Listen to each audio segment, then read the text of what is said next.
Last week, Representatives Thomas Massie and Ro Khanna introduced a bill to limit Trump's wartime powers. Then, as we all know, Trump bombed the Iranian nuclear facilities and not much happened. D.C. correspondent Chris Bedford joins us now for an update. So, Chris, we talked about this, like a week ago or so. There was a lot of talk. So what's the deal with this resolution that we were told, we were going to get? Did it just fizzle out? Yeah, you could say that. And it more than fizzled out. It was dead on arrival. The reason for that, at least now, in the battles that we're fighting and the wars that we're fighting, all of the engagements abroad that the United States takes part in, all of the different countries that we launch bombs at, we'll say in their peace bombs, everything about the Department of Defense does that's Department of War related, comes down to the reality that the Senate and the House, more so the Senate, really don't like hard votes. The Republicans, you might remember, were so relieved when Roe v. Wade came down, when Dobbs first came down, eliminating Roe v. Wade, because they thought, okay, now that's finally in the background. Then they realized, oh no, it came back. What are we going to do? They don't want to make hard votes on the wall. They don't want to make hard votes on immigration enforcement. They want someone else, the executive, to do all those things for them so they can focus on the meaningful things like spending money and raising money. So because of that, and the fact that so many members of Congress and so many members of the Senate really do kind of like war. They think that a belligerent American foreign policy is the key to the relative peace that the United States has enjoyed since World War II. They think that our ability to reach out and just touch people without there being much consequence, as George W. Bush said after 9/11 and the beginning of Iraq and Afghanistan, Americans should go out and buy more things. To them, that's kind of an ideal situation. And they also remember things like Senator Bernie Sanders' run against Hillary Clinton in 2016. When I remember sitting there at a cafeteria, a gymnasium in a New Hampshire high school, and everyone was booing this Republican or that Republican. But when he got up to Hillary Clinton, he kept on listing off her offenses and the things that she had done, and the crowd got more and more riled up.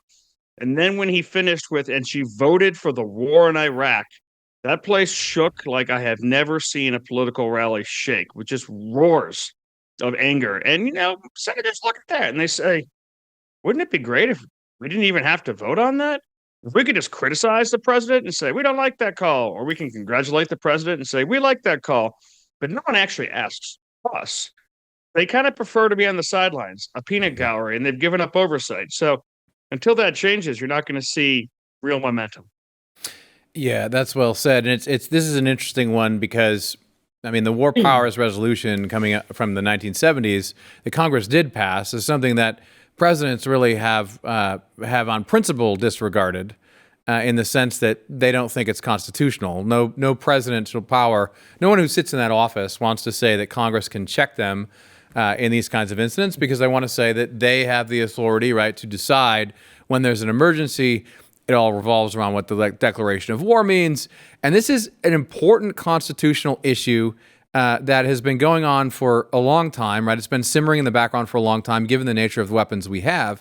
And so, you're right to point it out as an example, because if you were concerned with the power of Congress or the power of the U.S. Senate, you identified your power, your honor, your prestige with that institution, then they would be very concerned with this issue. This would be one of the primary themes of what senators who were serious would be fighting and trying to wrest power back and forth from the executive. But we don't really see that at all. So I guess this is a perfect example of the fecklessness of Congress, right? Because they threw this out there basically because of the attention going to this particular conflict.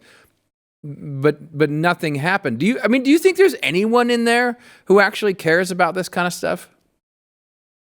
There are a couple people like Mike Lee, Rand Paul, Thomas Massie, but some of those people are also really politically impotent, and they're not consulted on major decisions because they're known as people who don't want to play ball. They're known as people who can't be negotiated with, but they have some strong stances. Not Mike Lee, but some of the others.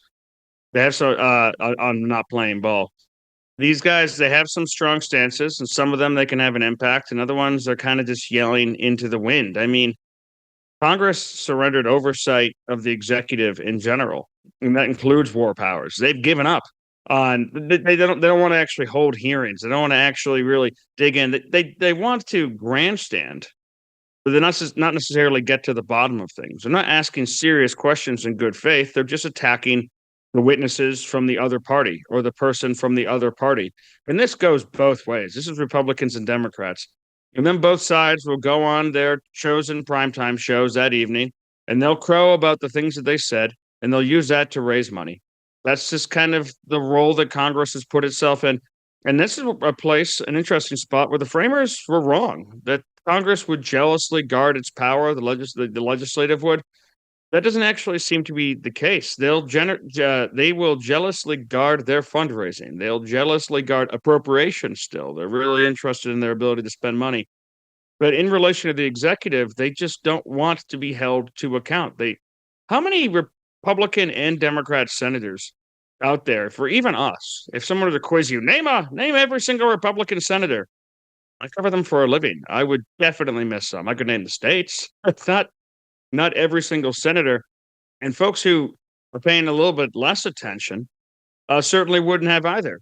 The amount of people I met in D.C. who do this for a living, who'd never heard of that California senator who rushed Kristi Noem's press conference until he did that.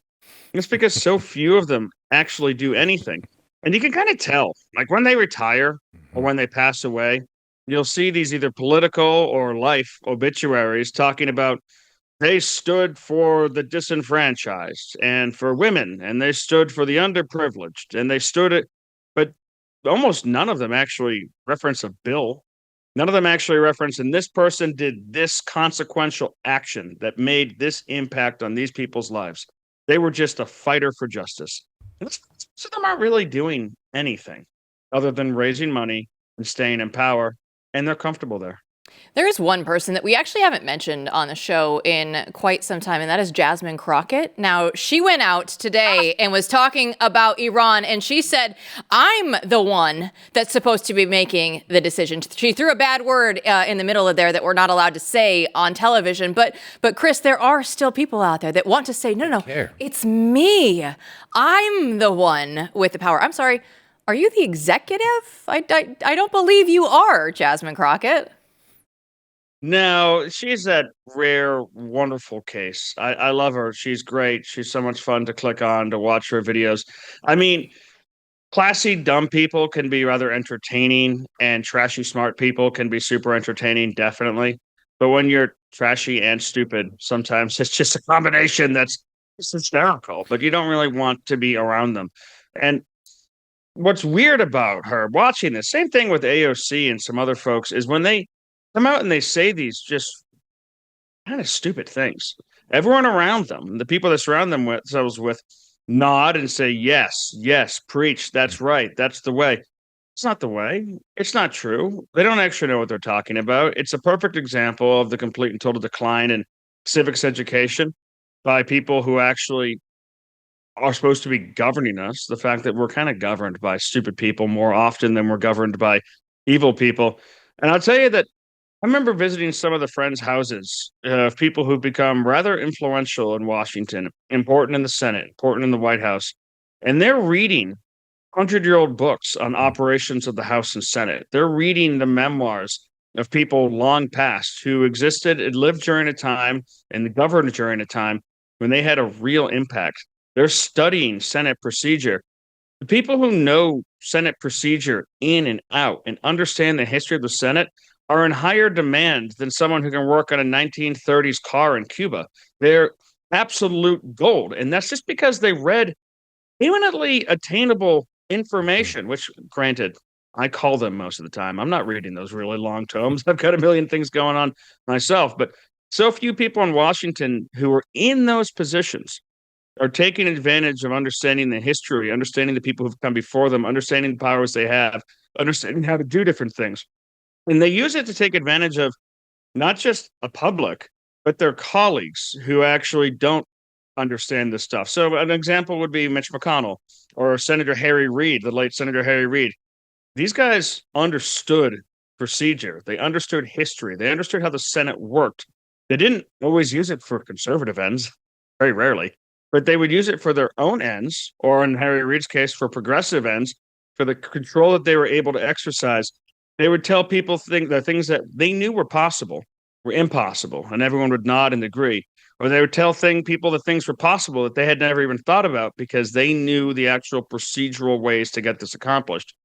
All of this information is available. So it's just one of those classic things where we assumed that with the World Wide Web and Instagram videos and all this other stuff that we would get more intelligent. But at the end of the day, you do have to crack those dusty old books. And we've forgotten so many more things than we know.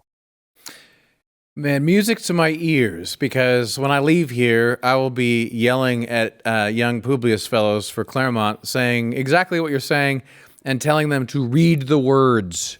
Read the damn words, because no one does. No one's doing it. But I'm sure Jasmine Crockett's, I'm sure that's coming, Jill, from her deep knowledge of the Constitution. And by the way, I should say for the record, I mean, I think I want to see tension from Congress, but I don't actually think what Trump did was unconstitutional.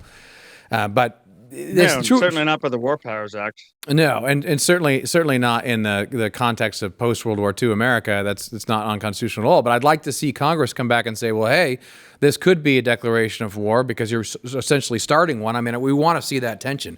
But anyway, yes, read the words. Well, let's talk about another of our favorite activities, rhino hunting.